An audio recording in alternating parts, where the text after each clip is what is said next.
ওম শান্তি। আজকের মুরলির তারিখ 5/9/2020। প্রাতঃ মুরলি বাপ দাদা মধুবন। মিষ্টি মধুর সন্তানেরা, এই বৃহৎ নাটকে তোমাদের নিজের নিজের ভূমিকা প্রাপ্ত হয়েছে। এখন তোমাদের এই শরীররূপী কাপড় ছেড়ে ঘরে ফিরে যেতে হবে। পরে আবার নতুন রাজ্যে আসতে হবে। প্রশ্ন: বাবা কোনো কাজই প্রেরণার দ্বারা করান না, ওনার অবতরণ হয়। এটা কোন বিষয়ের দ্বারা প্রমাণিত হয়? উত্তর: বাবাকে বলাই হয় করণ করাবন হার, মানে যিনি কর্ম করান। প্রেরণা মানে তো হলো ভাবনা উৎপন্ন হওয়া। প্রেরণা মানে শুধু ভাবনা দ্বারা কোনো নতুন দুনিয়া স্থাপন হয় না। বাবা বাচ্চাদের দ্বারা স্থাপন করান। কর্মেন্দ্রিয় ছাড়া তো কিছুই করাতে পারবেন না, তাই বাবাকে শরীরের আধার নিতেই হয়। ওম শান্তি। আত্মারূপী বাচ্চারা পরম পিতা পরমাত্মার সম্মুখে বসে আছে। যদিও আত্মারা নিজের পিতার সামনে বসে আছে, আত্মা অবশ্যই শরীরের সাথেই বসবে। বাবাও যখন শরীর ধারণ করেন তখনই সম্মুখীন হন। একেই বলা হয় আত্মা পরমাত্মা আলাদা ছিল বহুকাল। তোমরা বাচ্চারা বুঝতে পারো, উচ্চতমের চেয়েও উচ্চ বাবাকেই ঈশ্বর, প্রভু, পরমাত্মা ভিন্ন ভিন্ন নাম দিয়েছে। পরম পিতা কখনো লৌকিক পিতাকে বলা যেতে পারে না। শুধু পরম পিতা লিখলেও কোনো ক্ষতি নেই। পরম পিতা অর্থাৎ সকলেরই পিতা, যিনি হলেন এক। বাচ্চারা জানে যে আমরা পরম পিতার সাথে বসে আছি। পরম পিতা পরমাত্মা আর আমরা অর্থাৎ আত্মারা শান্তিধামে থাকি। এখানে আসি ভূমিকা পালন করতে। সত্যযুগ থেকে শুরু করে কলিযুগের শেষ পর্যন্ত ভূমিকা পালন করেছি। এ হলো এখন নতুন রচনা। রচয়িতা বাবা বুঝিয়েছেন যে তোমরা বাচ্চারা এই রকম ভূমিকা পালন করেছ। পূর্বে এটা জানতে না যে আমরা 84 জন্মের চক্র পূর্ণ করেছি। বাচ্চারা এখন তোমাদের সাথেই বাবা কথা বলেন, অর্থাৎ যারা 84 জন্মের চক্র পূর্ণ করেছে।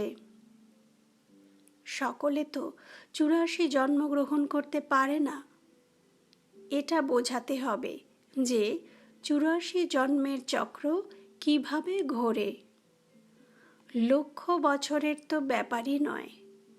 বাচ্চারা জানে যে আমরা প্রতি 5000 বছর পরে ভূমিকা পালন করতে আসি।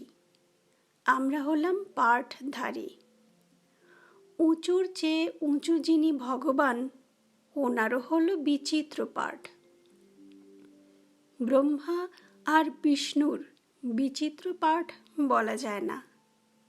দুজনেই 84 জন্মের চক্র পূর্ণ করেন। এছাড়া শঙ্করের পাঠ এই দুনিয়াতে একদমই নেই। ত্রিমূর্তিতে দেখানো হয় স্থাপনা, বিনাশ, পালনা। চিত্র অনুযায়ী বোঝানো হয়। যেই চিত্রই দেখাও তার উপর বোঝাতে হবে। সঙ্গম যুগে পুরনো দুনিয়ার বিনাশ তো হতেই হবে। এক্ষেত্রে প্রেরক শব্দ হলো রং, মানে ভুল।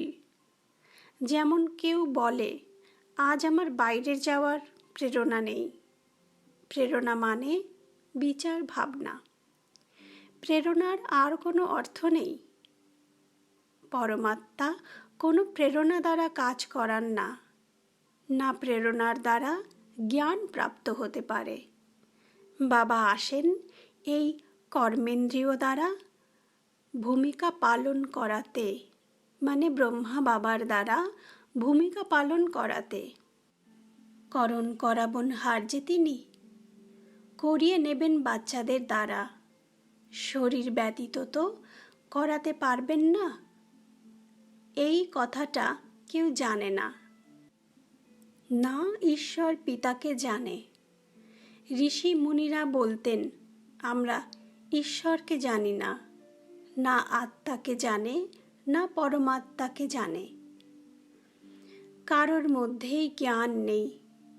বাবা হলেন মুখ্য ক্রিয়েটর, ডাইরেক্টর। ডাইরেকশনও দেন, শ্রীমত প্রদান করেন।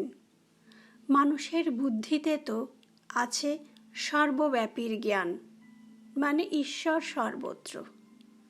তোমরা মনে করো বাবা হলেন আমাদের বাবা। ওরা সর্বব্যাপী বলে দেওয়ার কারণে তিনি যে বাবা সেটা বুঝতে পারেন না। তোমরা মনে করো এটা হলো অসীম জগতের পিতার ফ্যামিলি, মানে বৃহৎ পরিবার। সর্বব্যাপী বলার ফলে ফ্যামিলির সুগন্ধ পাওয়া যায় না। ওনাকে বলা হয় নিরাকার শিব বাবা, নিরাকারী আত্মাদের পিতা। শরীর আছে বলেই তো আত্মা বলে বাবা। শরীর ছাড়া তো আত্মা বলতে পারবে না।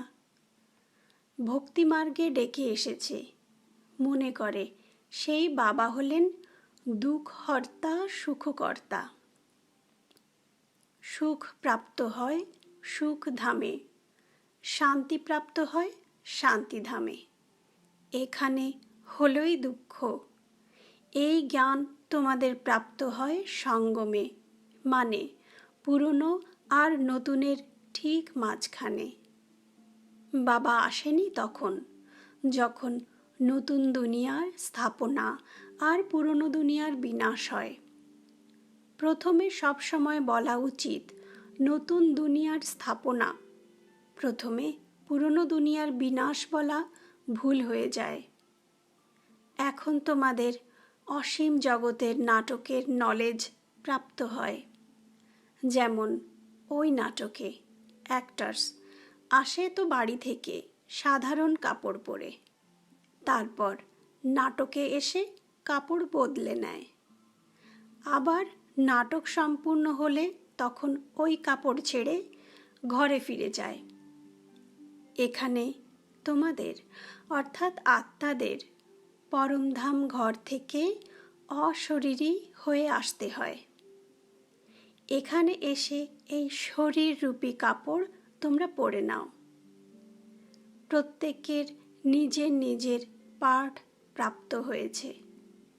এটা হলো একটা বৃহত্তর নাটক। এখন এই বৃহৎ দুনিয়া পুরনো হয়েছে, যা আবার নতুন দুনিয়া হবে। সেটা হলো খুবই ছোট সীমিত দুনিয়া, এক ধর্ম। বাচ্চারা, এই পুরনো দুনিয়া থেকে তোমাদের বেরিয়ে আবার সীমিত দুনিয়াতে, নতুন দুনিয়াতে আসতে হবে, কারণ সেখানে হলো এক ধর্ম।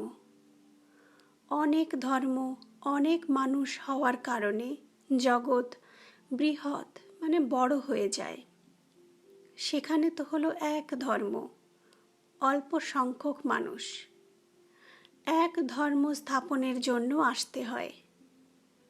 তোমরা বাচ্চারা এই বৃহৎ নাটকের রহস্যকে এখন বুঝতে পারো যে এই চক্র কেমন করে ঘুরতে থাকে।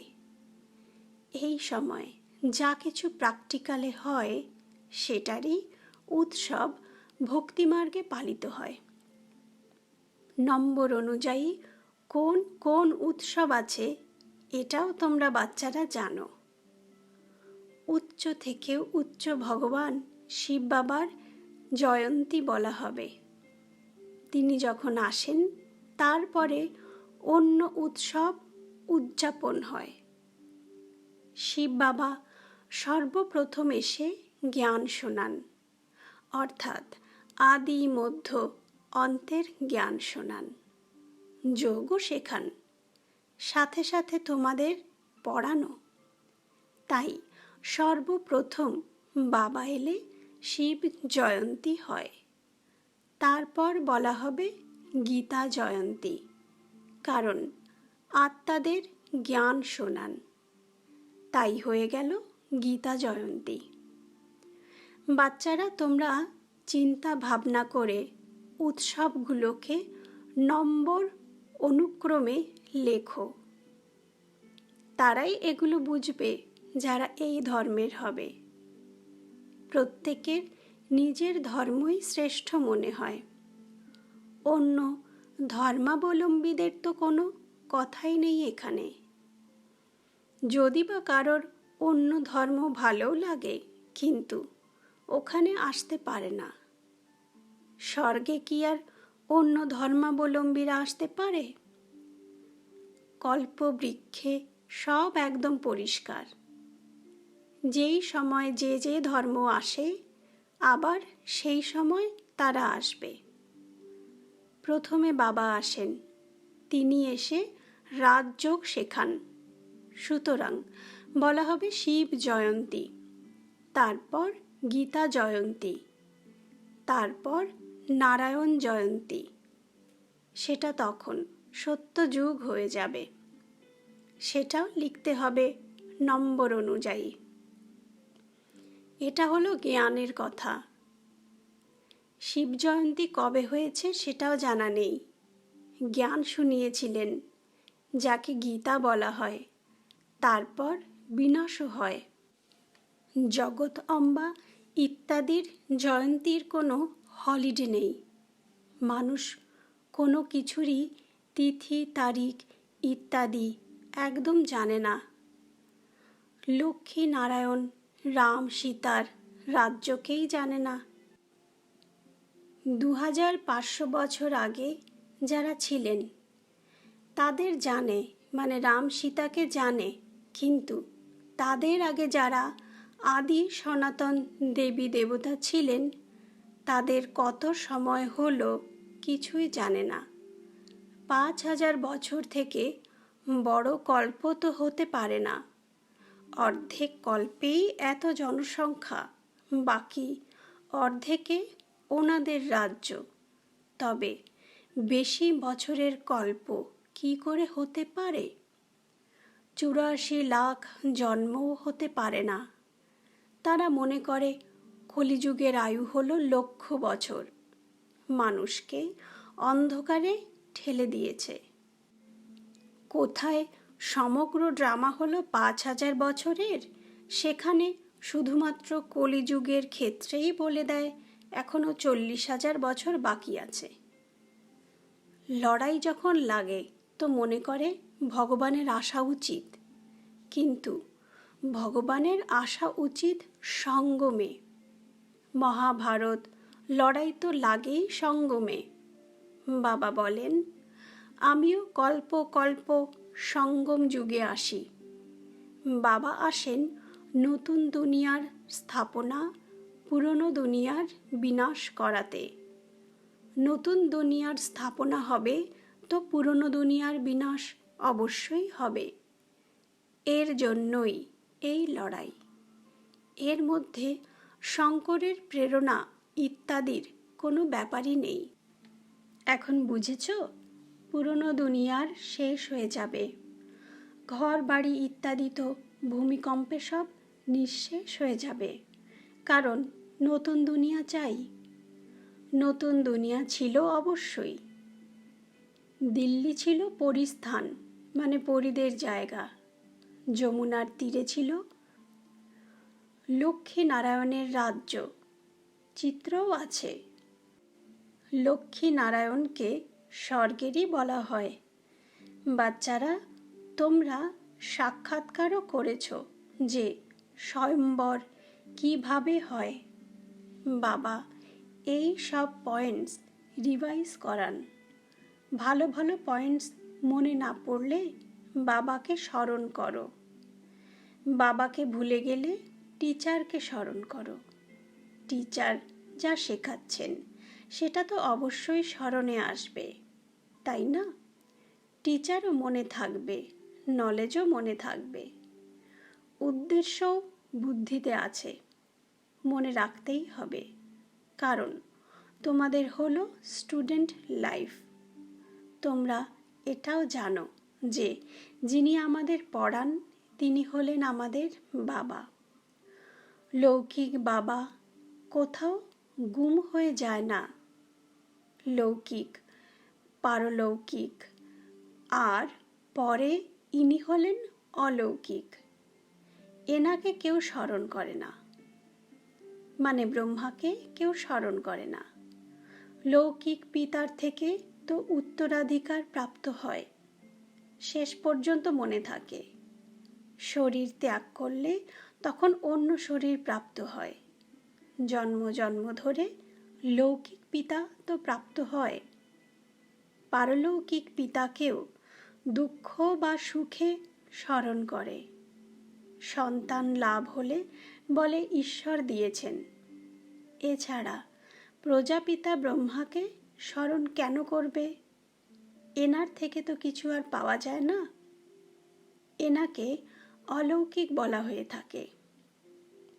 তোমরা জানো যে আমরা ব্রহ্মা দ্বারা শিব বাবার থেকে উত্তরাধিকার গ্রহণ করি।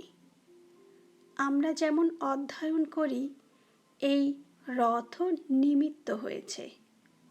অনেক জন্মের শেষের জন্মে এনার শরীরই রথ হয়েছে।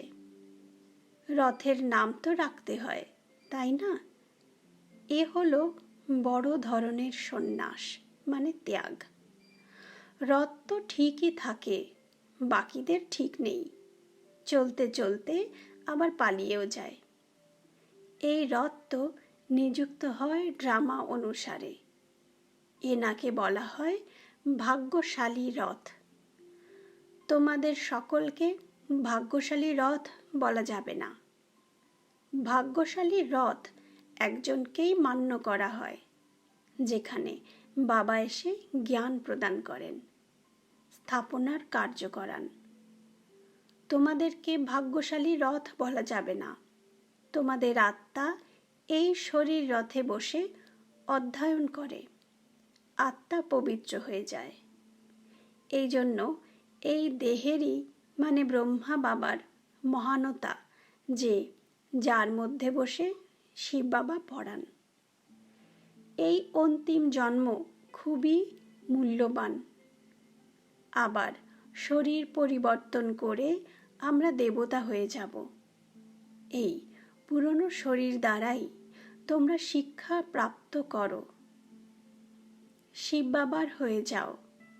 তোমরা জানো যে আমাদের পূর্ব জীবন মূল্যহীন ছিল, এখন মূল্যবান হচ্ছে। যত অধ্যয়ন করবে সেই অনুযায়ী উচ্চ পদ প্রাপ্ত করবে। বাবা বুঝিয়েছেন স্মরণের যাত্রা হলো মুখ্য। একেই ভারতের প্রাচীন যোগ বলে, যার দ্বারা তোমরা পতিত থেকে পাবন হও। স্বর্গবাসী তো সকলেই হচ্ছ, তবুও অধ্যয়নের উপর নির্ভর করে। তোমরা বৃহত্তর স্কুলে বসে আছো, তোমরাই আবার দেবতা হবে। তোমরা বুঝতে পারো উচ্চ পদ প্রাপ্ত কারা করতে পারে, তাদের কোয়ালিফিকেশন কি হওয়া উচিত। প্রথমে তোমাদের মধ্যেও কোয়ালিফিকেশন ছিল না, আসরিক মতে ছিলে। এখন ঈশ্বরীয় মত প্রাপ্ত হয়। আসরিক মতে মানুষ নিম্নমুখী কলায়, মানে অধঃপতনে আসে। ঈশ্বরীয় মতে ঊর্ধ্বগামী কলায়, মানে উন্নতিতে আসে। ঈশ্বরীয় মত প্রদান করতে পারেন একজনই, আসরিক মত তো দিতে অনেকে পারে। মা বাবা ভাই বোন টিচার গুরু কতজনের মত পাওয়া যায়।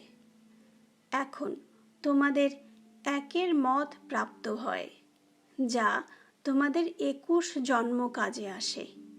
তাই এখন শ্রীমত অনুযায়ী চলা উচিত, তাই না? যত চলবে তত উচ্চ পদ প্রাপ্ত করবে, কম চললে কম পদ প্রাপ্তি। শ্রীমত হলই ভগবানের। উচ্চতমের চেয়েও উচ্চ ভগবানই আছেন, যিনি কৃষ্ণকে উচ্চতম করেছেন, পরে নিম্নতম করেছে রাবণ।